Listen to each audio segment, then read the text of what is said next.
Good morning everyone. Xin chào quý vị.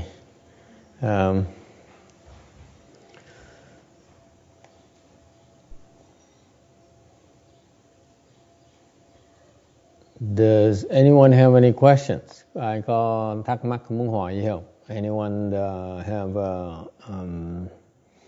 anything that they'd like to ask about? Yes, sir. I recently have begun to realize that I have an addiction to coffee. I've had it for years. And I never associated it with anything bad. I considered it very normal. But reflecting, I realized that it has created a dark cloud over me. And I was wondering what your insights are into what that does to you spiritually, having a dependency like that. Okay. The question is, a gentleman says he's been drinking coffee all these years. So do a lot of people. Nó nói là nhiều, ông thấy ông đã uống cà phê rất nhiều năm rồi. Rất nhiều người làm như vậy. And now he realizes that it's a form of addiction. Vì mới thấy đó là một cái cơn nghiện. An addiction because if you stop, you have signs of withdrawals, right? Tại sao là cơn nghiện? Tại vì cái vì cơn nghiện là khi quý vị ngừng lại, nó có những cái triệu chứng cơn nghiện. Okay, like your body shaking and so on and so on. And so the question he has is it bad, right? And what does it mean? Hỏi cái đó nó tốt hay xấu chỗ nào và nó có what to do about it, right? Primarily what to do about it. Và cuối cùng nói là mình có thể làm gì với những cái vấn đề này. What do you think, Mary Jo? You see, you're very lucky. We have a professional right here who handle these things for a living, and we can all learn from Mary Jo. So wisdom. Rất may mắn có cái cô bác sĩ này chuyên môn là chữa những cái chuyện này. It's addiction. First of all, is it physical or mental? Thứ nhất là hỏi cái này, cái cơn nghiện này là cái thân hay cái tâm? It's both. It's both, right? Nó vừa thân và tâm luôn. Okay. And go on. So some of the physical withdrawal symptoms are 3 days of a severe headache, sensitivity to light, dizziness, nausea, lightheadedness. So you've got to manage 3 days of that. And after that, you're clear of the physical symptoms. So from a physical point of view, you're clear. So cô nói nếu như mọi người muốn, if you stop drinking coffee. Mary Jo says 3 days of withdrawal where you experience. Cô nói là nếu như quý vị ngừng uống cà phê đó thì có 3 ngày, phải qua 3 ngày, trải qua 3 ngày mà có những cái triệu chứng của cơn nghiện. Severe headaches, nhức đầu, what? Sensitivity to light. Sensitivity to light, ánh sáng làm khó chịu. What else? Dizziness, lightheadedness. Dizziness, lightheadedness, đầu nó choáng váng, đầu nó thấy nó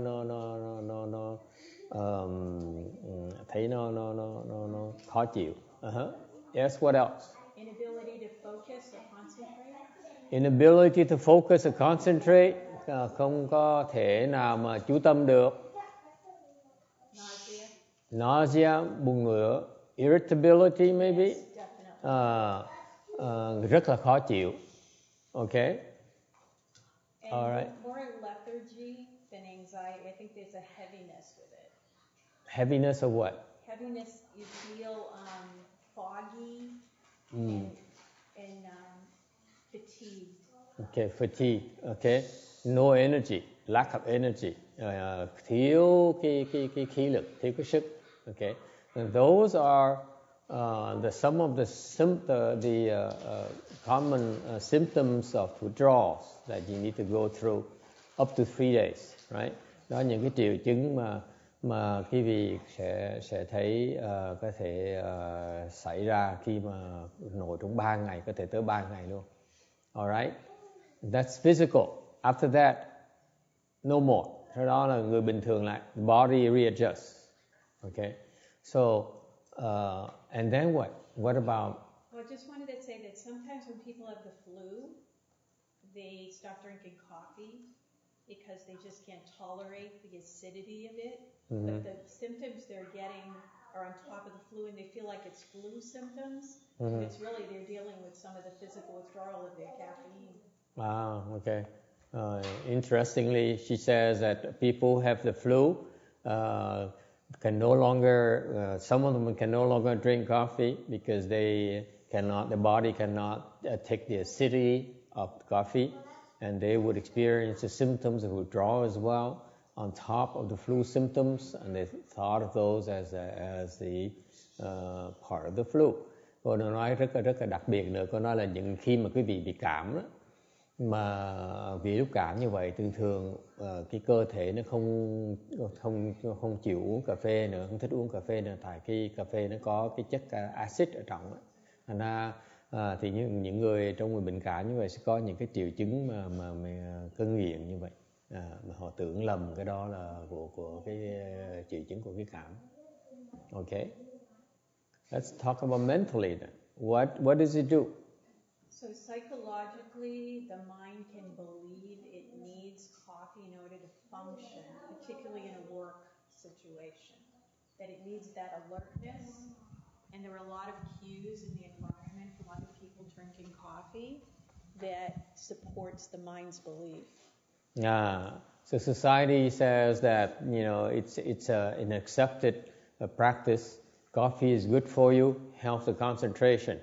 Cái xã hội chúng ta đó là tin rằng cho rằng là uống cà phê nó giúp cái sự chú tâm của mình, thành ra cái đó là bình thường. In fact, not just society, but also there's a need for it. Okay, không phải riêng cái xã hội không, mà có cái nhu cầu nữa. There are times when you need to concentrate, and having a little bit of caffeine really helps. Sự thật là khi mình làm việc, nhiều khi mình cần phải chú tâm, mà uống chiếc cà phê thiệt sự chú tâm nó dễ dàng hơn, right? It really helps concentrate better. So what's so bad about it? Có gì tai hại đâu? Anytime you depend on something to function, that's a warning sign, I think. Mà mỗi lần mình cần mình cần ý lại một cái gì đó là chuyện không tốt. She says that dependency on externals is not necessarily a good thing for you. Okay, but isn't life a trade-off though? I fail to understand what is the big deal since most people drink it anyway. Các thầy không hiểu tại sao mà cứ nói là cái tai hại mà trong đó mọi người đều uống như vậy, uống cà phê cả. You're not free. Huh? You're not free. You're not free from your wife either. Well, there are levels of attachment. You're not free. Tôi nói là mình thiếu cái tự do, thì nói quý vị đâu có tự do,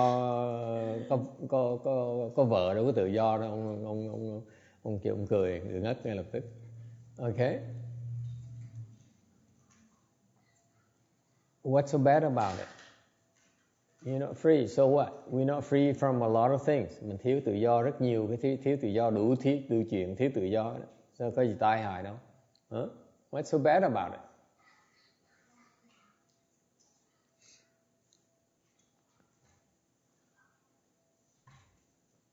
Tai hại gì đâu?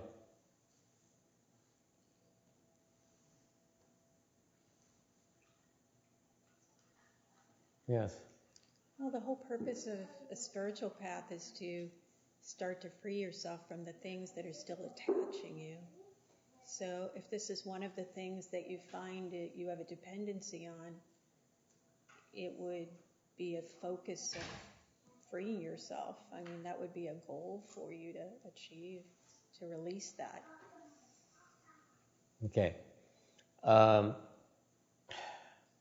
Talking about removing dependencies. Nói là mình tu thì mình nên tránh cái sự lệ thuộc vào. You try to avoid unnecessary dependencies. Okay. First of all, has it been proven that physically the caffeine is not good for your body? Thì thắc mắc cái chuyện này. Mình biết có phải như các bác sĩ khoa học gia đã chứng minh là cái cà phê nó không tốt cho cơ thể. Am I correct? Yeah? Yeah, there's research that it actually changes the chemistry and functioning of the brain in a way that can be harmful, and other organs. But there's competing research that said, look at all the benefits of coffee. So there's sciences kind of weighing in on both sides of the argument. And it's confusing to people. Because the people that are addicted to coffee want to believe the research that says it's good for you. But it's more than that. It's also a matter of necessity and a matter of survival. Because at the workplace, if you can't concentrate, you can't survive. Okay. Vấn đề không phải là nguy hiểm cơ thể không, mà vấn đề là sinh tồn của mình ở sở mình không có chú tâm được sao mà làm việc bây giờ. So there is a compromise somewhere. Okay, you need to pay the price at work with our health. That's part of the work life. Sự thật mình tới sở mình làm việc á, mình hại sức khỏe của mình. In so many ways, we are ruining our health. Okay, tới làm việc đương nhiên mình phải hại sức khỏe. You know, if you need to focus, use your eyes excessively, cái mắt mình đọc nhiều quá hoặc là xài con mắt nhiều quá. Yes. Okay. Yes. Okay, that's commonplace. So part of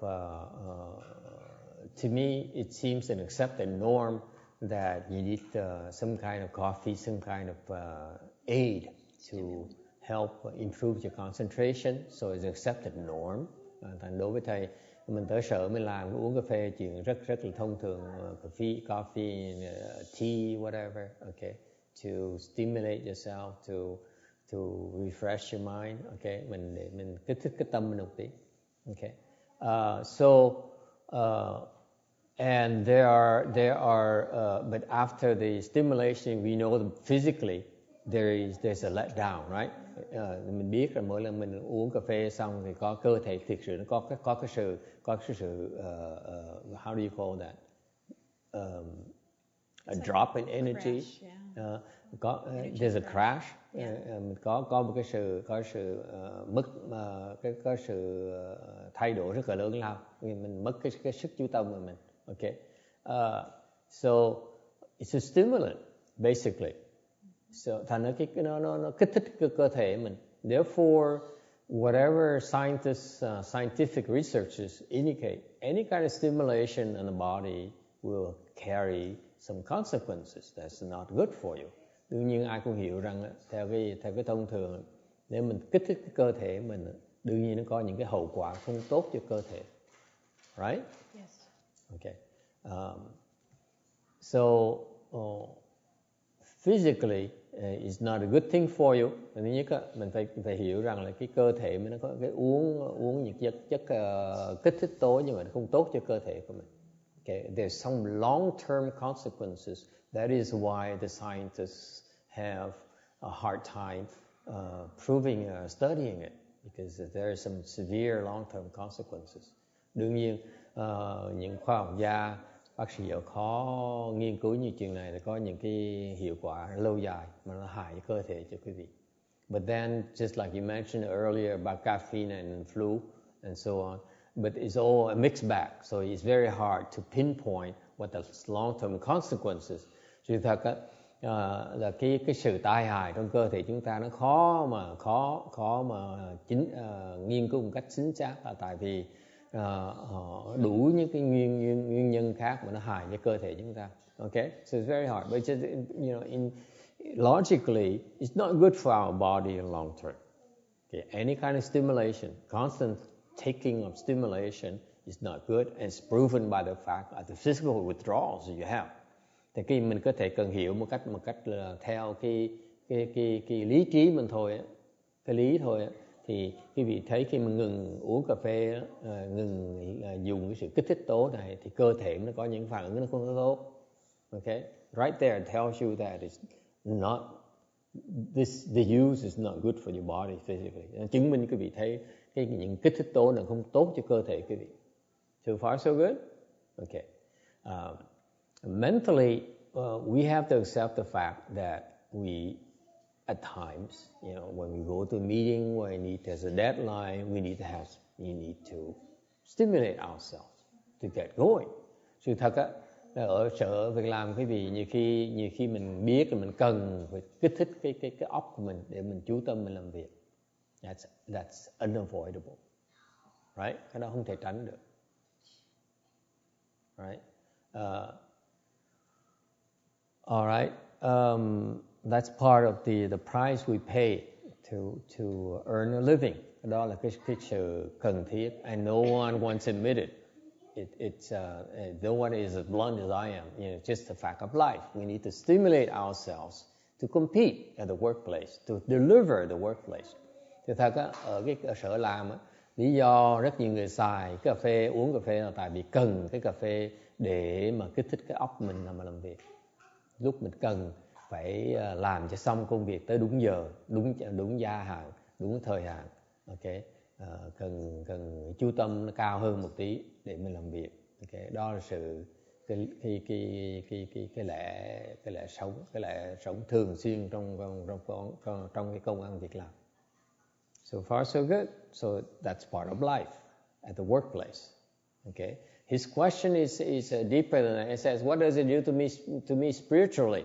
Ông hỏi, ông thắc mắc hơn, nói là cái này nó có cái tai hại gì về cái cuộc sống linh thiêng của tôi. Okay. I don't feel any real spiritual problems. Okay. Mary Jo disagrees right away. Oh no, I was surprised to hear it. I'm surprised. Really? Yeah. Yes, sir. Thầy nghĩ không có. Brandon, I wanted to ask you, why do you think that, I thought you mentioned that it seems like there's a dark cloud over the years?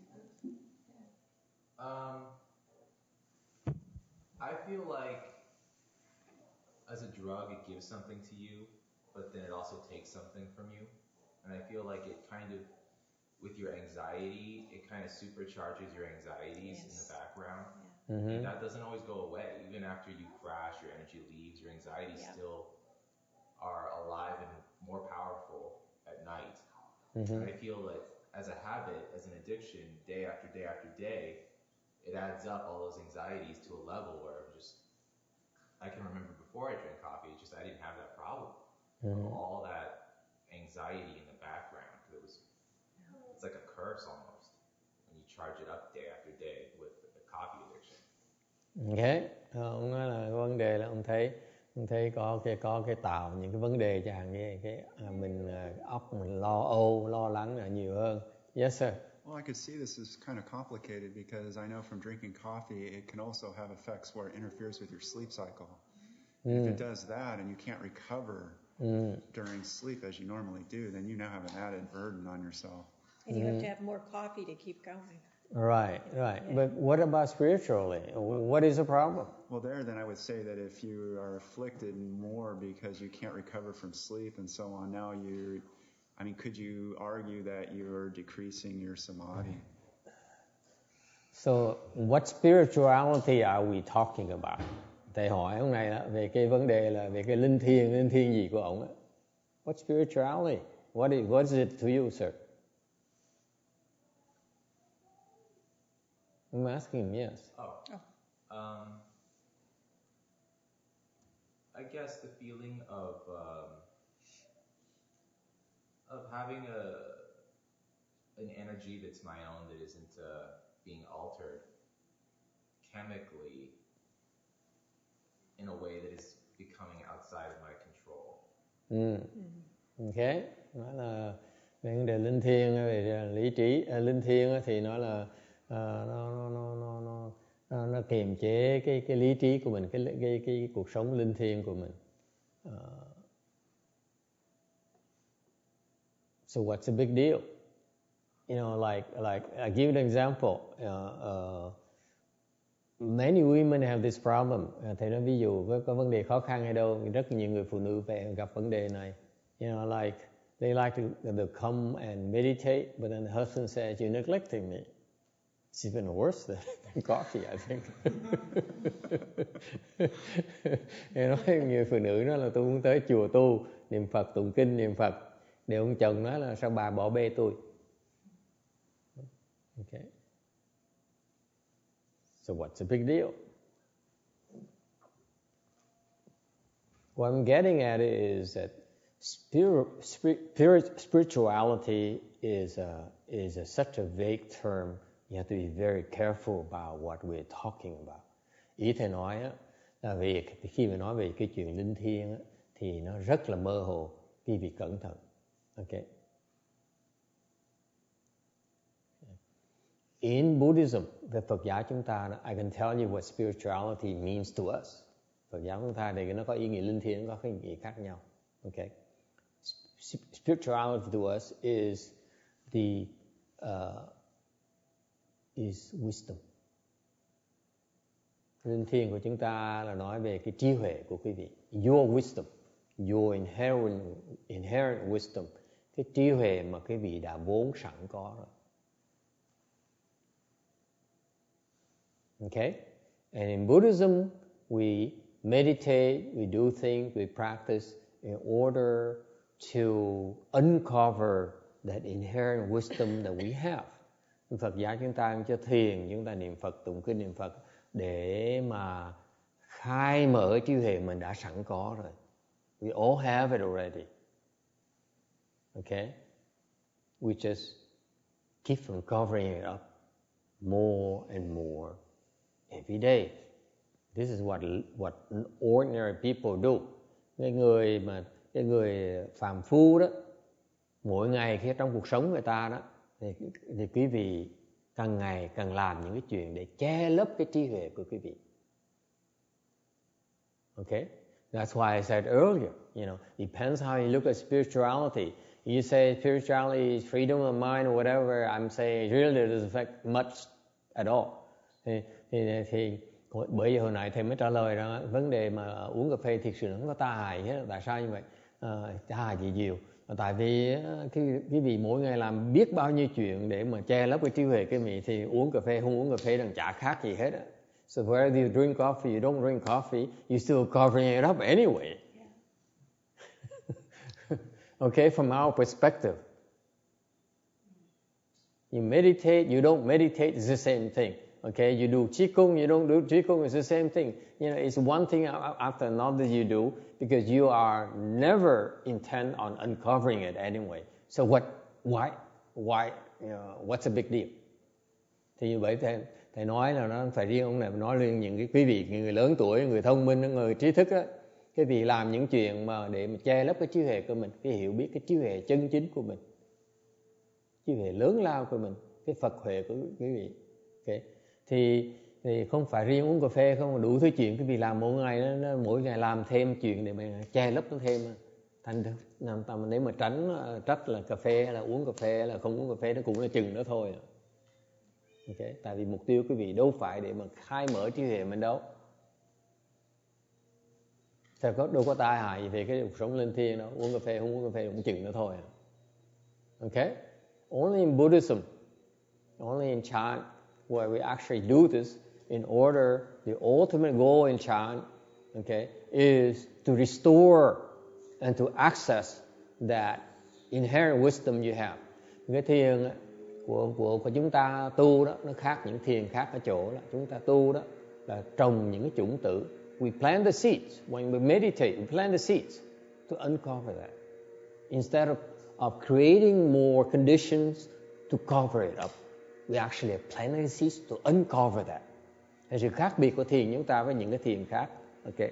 In Buddhist meditation is very different from non-Buddhist meditation in that sense.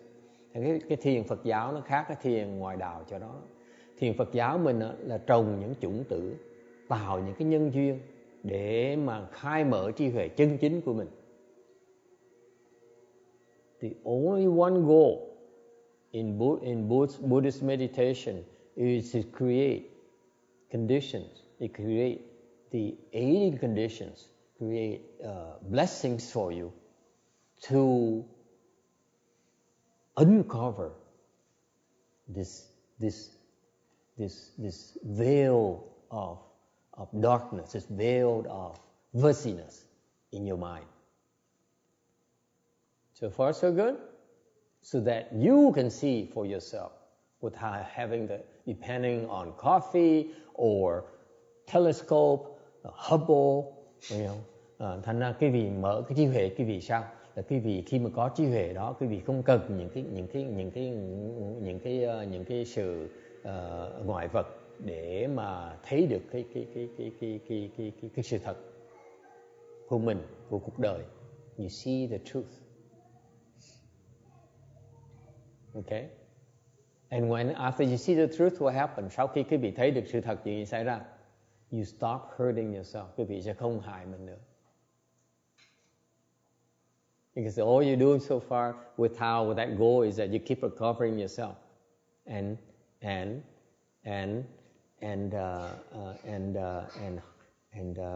get yourself in trouble. Drinking coffee eventually brings you in trouble. You aren't even aware of it. Thành cái vì thiếu cái sáng suốt đó, thành ra cái vì mỗi ngày làm những chuyện mà tự hại mình. You're harming your body, you're harming your mind. Vì không có cái trí huệ đó, thành cái vì mỗi ngày hại cơ thể mình và hại cái óc của mình, hại cái trí của mình. Alright? Any question? Có thắc mắc gì về cái chuyện này không? So spirituality for a lot of people is like I want to, my soul, cleanse my soul. Thì về cái nói chuyện linh thiêng, nhiều người nói linh thiêng, đối với tôi là muốn lên thiên đàng. I want to go ascend to the heavens. I want to see the light. Có người tôi muốn nói tôi muốn thấy được ánh sáng, tôi muốn lên được thiên đàng, and so on and so on. Spirituality to the Buddhists. To the Buddhists is to open your true wisdom. Và cái linh thiêng của Phật giáo chúng ta đó là khai mở cái trí huệ chân chính của quý vị. And again, once you have wisdom, you stop harming your body, you stop harming your mind, or you're able to heal yourself. Thì thầy nhắc lại, khi mà quý vị có cái trí huệ đó, thì quý vị sẽ ngừng hại mình, ngừng hại người khác và có thể tự chữa mình. How do you heal yourself? Làm sao mà chữa bệnh mình bây giờ? How? Anyone? Stop hurting yourself. Stop hurting yourself. How do you heal yourself? He says, stop hurting yourself. Làm sao mình chữa bệnh bây giờ? Ông nói là ngừng. He's very, very wise man, very wise young man here. He says, you heal yourself by stopping to hurt yourself. Ông này nói rất là khôn ngoan, nói là quý vị chữa bệnh bằng cách là không là ngừng tạo bệnh cho mình. Stop creating illness for yourself. Every day. Because our head is muddled. Mỗi ngày vì cái óc chúng ta nó thiếu sáng suốt. Okay? Hơi quẩn. We do things to make ourselves, to make our body sick. Chúng ta làm những chuyện mà khiến cơ thể mình nó bệnh. Because of lack. Because we don't know any better. Tại chúng ta không có biết. If you're aware of it, you stop, right? Nếu quý vị biết mình đó, you take a knife, you go like this. You're not going to go like this, right? Because you know the consequences. Nếu quý vị cầm cái dao thì nhất là biết mình không dám cứa cái tay mình, tại biết mình cứa tay sẽ có cái hậu quả đó không có tốt. But you didn't know that you hurt yourself like children. They would cut themselves. That's all. Illness is self-inflicted. Cái bệnh nó tự tạo mình. How do you create your own illness? Tạo bệnh bằng cách nào? How?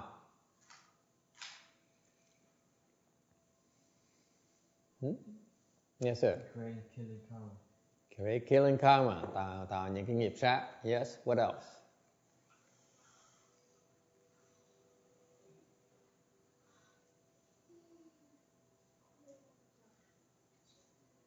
The key is in his question originally. You see, it's such a beautiful question, such a silly question, and yet it ties back to very important Buddhist principles. Cái câu hỏi nó rất là thông thường, nó rất là không có gì lạ hết, mà thiệt ra cái trả lời nó dựa vào những cái giáo lý rất là cao siêu của nhà Phật. What is it? It has to do with chant. Nó có liên hệ tới với thiền.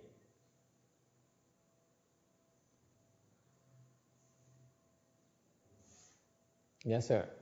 Well, I don't know if this is right, but there's a need for concentration and energy when it's needed. And drinking coffee is a way of sort of overstimulating the body to achieve that end. But through Chan, if you can reduce your afflictions, save your energy, then you have more energy for the moment you need it. And you don't need these other stimulants anymore. And you have more energy to heal yourself. Your body naturally will stay healthier. Getting close, we're getting warm. Yes, keep going. Anyone else? Build on that. It's very simple. Nó rất giản dị. Addiction is what? Cơn nghiện là cái gì? Attachment. Là chấp trước. Okay. Attachment causes problem. Cái chấp trước nó tạo vấn đề cho quý vị. We attach to performance. Mình chấp trước vào mình phải làm việc. Okay. That's sometimes a good attachment. Những cái đó nó tốt. But attachment to coffee to bring a performance is not good for you. Nhưng mình chấp trước vào cái cà phê để mình có thể làm việc được, đó là cái sự chấp trước đó nó không có tốt.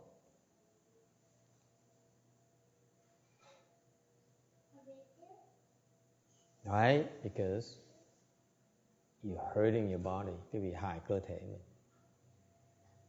You don't need to attach to it. Quý vị không cần phải chấp vào cái cà phê. There are other ways that you can increase your performance without depending on externals. Có những cái phương pháp khác, nhiều cách khác mà quý vị có thể làm việc được mà không cần lệ thuộc vào cái kích thích tố. You don't need stimulants. You only need stimulants because you're muddled. Mình cần cái kích thích tố tại vì cái óc mình không biết, mình thiếu trí huệ. If you realize stimulants are not good for you, you will find a way to stop using it and find something else. Okay? Thành là người có trí huệ hiểu rằng cái kích thích tố không tốt cho mình, thì tự động sẽ tìm cách để kiếm cách khác để mà kích thích của cái óc của mình. Okay?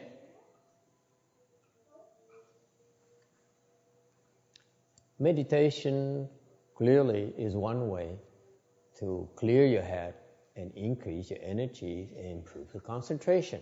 Thì đương nhiên cái việc thiền, quý vị sẽ thấy khi mà càng ngày có công phu thiền, thấy rằng khi mình cần chú tâm, mình ngồi mình thiền một tí là cái óc mình nó sáng lập tức. Okay, if you have real chant skills, you clear your head just like that. Okay, and you're able to really focus and concentration, increase your energy level. This is a skill that you need to acquire. Những người có công phu thiền có làm những chuyện như vậy được. Có thể có công phu thiền, chú tâm một cái là tự động cái óc mình nó sáng lên và cái sức mình nó tăng trưởng lên. Okay. All right. So spiritually, attachment is not a good thing for you. Về cái vấn đề linh thiêng, cái chấp trước là cái chuyện những cái sự lệ thuộc nó không tốt cho quý vị. All right. Does it help? So instead of every time, next time you're tired, thành lần sau quý vị mà mệt and you can't concentrate, quý vị không thể chú tâm được, Normally, you go grab, stand up and go and get some coffee and so on. Thường người ta đứng dậy tôi đi uống cái cà phê. Okay. Try meditating. Okay, cái vị thử thiền cho các bạn. Okay, and eventually you develop the skills to be able to recover. Thì lúc đó quý vị từ quý vị sẽ có phát triển khả năng có thể chú tâm được. Okay. Chant, by the way, I just use the word there, the key word right there. Okay. Cái vấn đề như vậy đó. Why would we chant? Tại sao mình thiền nó làm gì? Because our energy level go through ups and downs. Cái sức chúng ta đó, nó có lên nó xuống. Yes. Sometimes you feel tired, sometimes you can concentrate, sometimes you can't. Nhiều khi mình thấy mệt mỏi, nhiều khi mình sung sức, nhiều khi mình có thể chú tâm được, nhiều khi mình óc mình nó bối rối, chú tâm không được. Right? That's called life. Cái đó gọi là cái cuộc sống. Agree? Sometimes you tired, sometimes you achy, nhiều khi người mệt mỏi, nhiều khi người đau nhức nữa. Okay? Sometimes you irritable, nhiều khi mình khó chịu. Sometimes you depressed, nhiều khi mình chán đời dễ sợ. Your wife just yelled at you, vợ mới mắng một trận, thành ra khổ sở dễ sợ. Okay?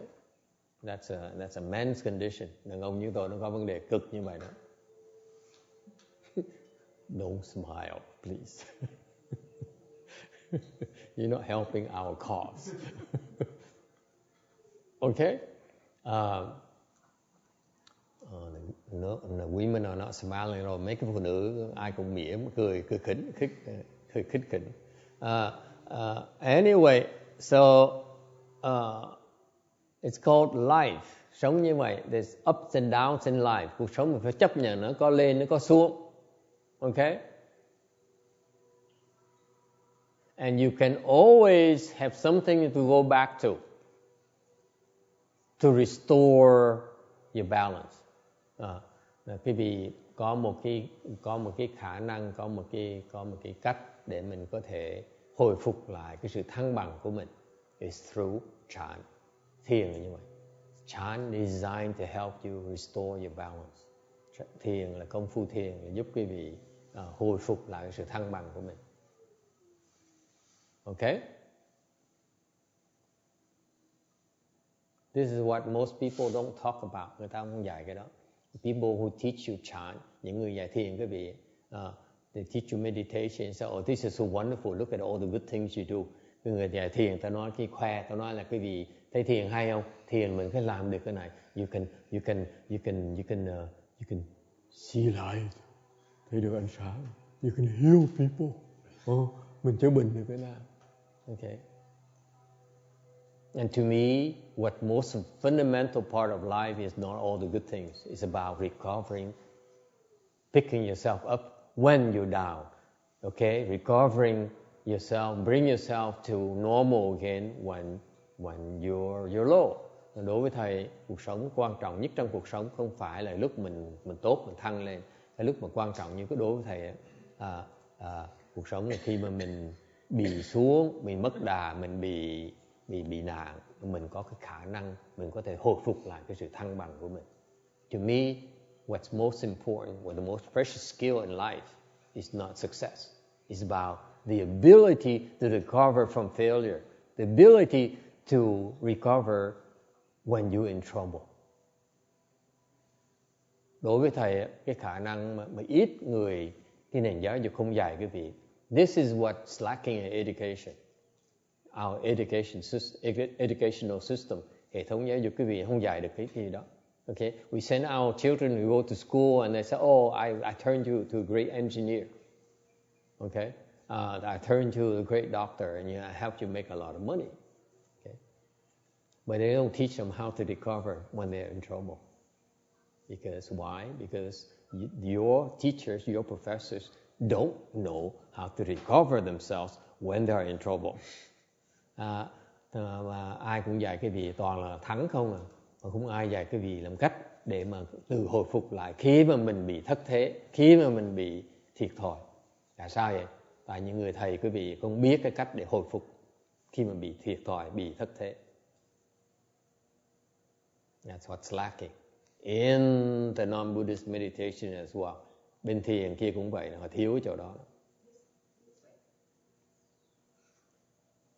Okay? Questions? Anh thắc mắc gì không? Give an example. Để cho một cái ví dụ. I recently talked to a monk. Thì nói chuyện gần đây có một ông sư đó. He says, I have this illness. Tôi có cái bệnh này. Okay?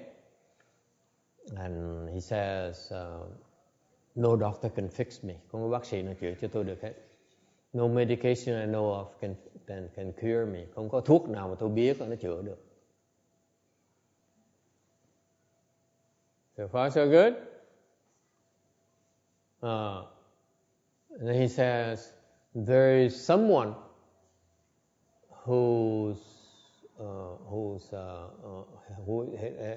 there is a left home person who can fix it for me. Có một cái người đó người xuất gia đó, nói có thể chữa được. And every time I get sick, I go see this person heals me. Mỗi lần tôi bệnh đó, tôi tới gặp cái người xuất gia này, người ta chữa cho tôi.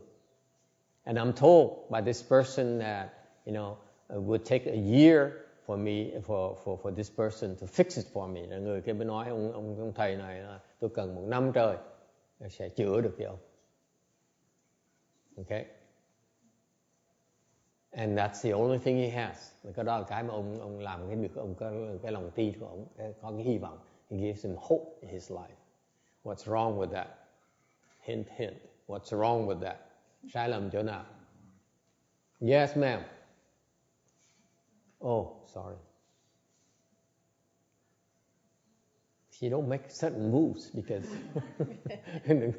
đừng giật tay một cái thì cái tưởng cứ giơ tay lên thì mừng hụt. It gives me false hope. Yes, Nancy. Depending on the other monk. Dependencies, absolutely. Depending on externals. Mình lệ thuộc vào người ta, lệ thuộc vào ở ngoài. You depend on external. Your problem is internal and yet your solution is from the outside. It doesn't work. Nếu như vấn đề quý vị trong cơ thể quý vị cần cái ngoại vật mới đối phó với chữa nó được, thì cái đó là một cái loại lệ thuộc vào ngoại vật. Okay? It's no good. It'll come back. Nó sẽ trở lại. I know people say I take this medication, it's gone for a year now and then it comes back. Những người thầy biết nói là tôi uống thuốc, tôi bệnh, uống thuốc Nhật, uống trị được 1 năm, bây giờ nó trở lại. Okay?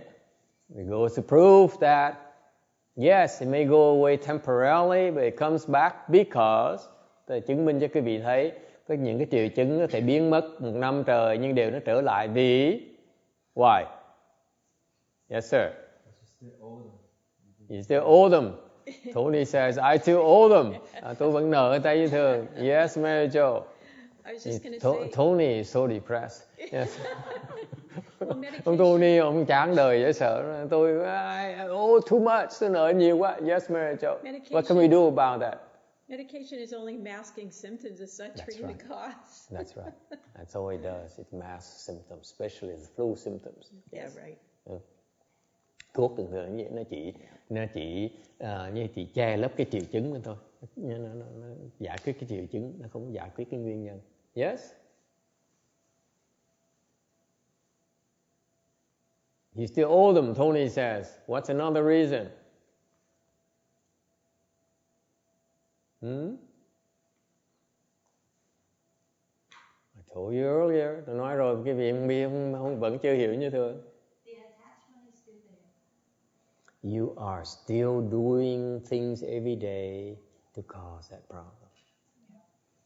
Thầy nói mà quý vị không nhớ, mỗi ngày, mỗi giây phút, quý vị đang tiếp tục tạo những cái nguyên nhân để mình bệnh.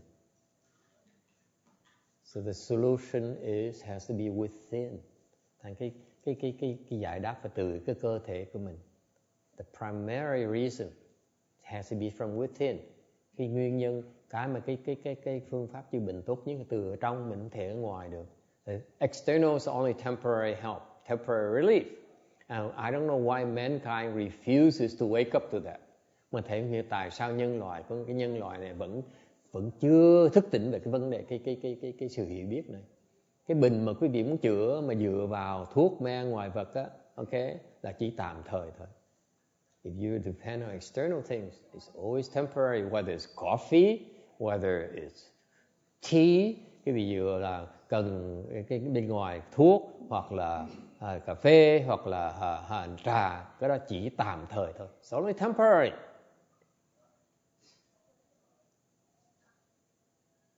If you want to fix yourself, it has to be from within yourself. Muốn tự chữa mình phải từ từ mình làm.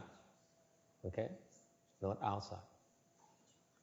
Okay? If someone helps you, it's only temporary.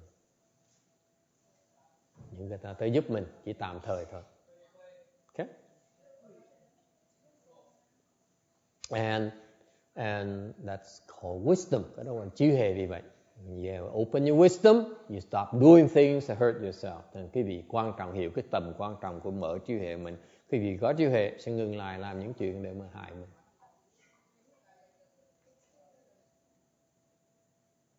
Alright? Any questions? Ai thắc mắc gì không? So that's a problem with this particular monk. Ông sư này, ông thấy nó, after all these years, he still doesn't understand. Biết bao nhiêu năm tu, bao nhiêu năm vẫn chưa hiểu như thường. Okay? Yeah. The illness is self-inflicted. Cái bệnh là từ mình tạo ra. You want to fix it, you better fix. Thành cái bệnh mình tự tạo ra, muốn chữa bệnh thì phải chữa cái óc của mình. Fix your brains. Open your wisdom, mở trí huệ ra. Then you naturally become healthier. Từ đầu quý vị sẽ khỏe mạnh thêm. That's the long-term solution. Cái đó là cái giải quyết lâu dài. Because you know what, quý vị biết không? Your illness can span lifetimes. Quý vị không biết, cái bệnh quý vị nó có thể nó chạy theo quý vị nhiều đời lắm. Đừng có tưởng hết đâu. Don't think one lifetime is enough. Because as Tony says, we're still old. Tại vì cái bệnh đó, tại sao nó chỉ hãy xảy hoài? Tại vì quý vị vẫn nợ người ta như thường. Depressing, huh? Okay, let's go to lunch. Enough depressed things to talk about. Okay, so that's why that monk, I feel sorry for him because he never asked my opinion. Tội nghiệp, ông thấy người sư thấy tội nghiệp thì sợ mà thầy không thể nào nói gì hết, tại vì người ta không hỏi ý kiến mà mình im lặng. Okay, in our world, you don't ask the right questions, we just have to bite our tongue, we can't say anything. Thế chúng tôi, quý vị muốn hỏi, chúng tôi nói không được. Okay. Bức rất dễ sợ, we don't feel good. So we meditate to recover from it. Chúng tôi khó chịu, bức rất dễ sợ, thành phải thiền. Để mà, ôi trời, sao thấy khổ tâm quá. I want to help so much but I can't. Mình muốn giúp, mình giúp không được. Tại người ta không hỏi, mình không có quyền giúp. They don't ask, we are not allowed to help. Nó khổ như vậy. Thấy mình chịu thôi. Okay? Why not? Tại sao như vậy? Tại sao không giúp được? Why not? Because you're being unfair. Mình thiếu cái sự công bằng. Why are you protecting one guy versus the other? Tại sao mình giúp người này mà không giúp cái người kia? Right?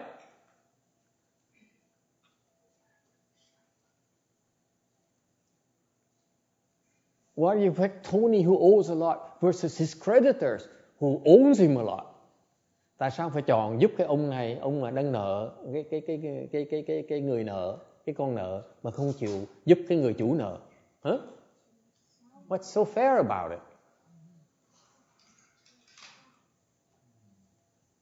All right? That's why we send to you to Kim for acupuncture. Chúng tôi giới thiệu quý vị tới cô Kim là cô Chích quý vị. That's true. Yeah, send them to me. Coffee addiction, no problem. Ding ding ding. Chích vài cái nữa đầu là hết ghiền. All right. So it's to that monk, I would say, I'm using the monk example to help you understand. Thầy nói cái ví dụ ông sư cho quý vị thấy là cái cách suy nghĩ của người phải sáng suốt. You have to understand the principles behind it. Phải hiểu cái mắt phải cái óc quý vị phải có cái trí hệ suy nghĩ một cách chín chắn. Okay. So what's best for him? Okay. Tốt nhất là sao? What you've been doing. Quý vị đang làm gì đó?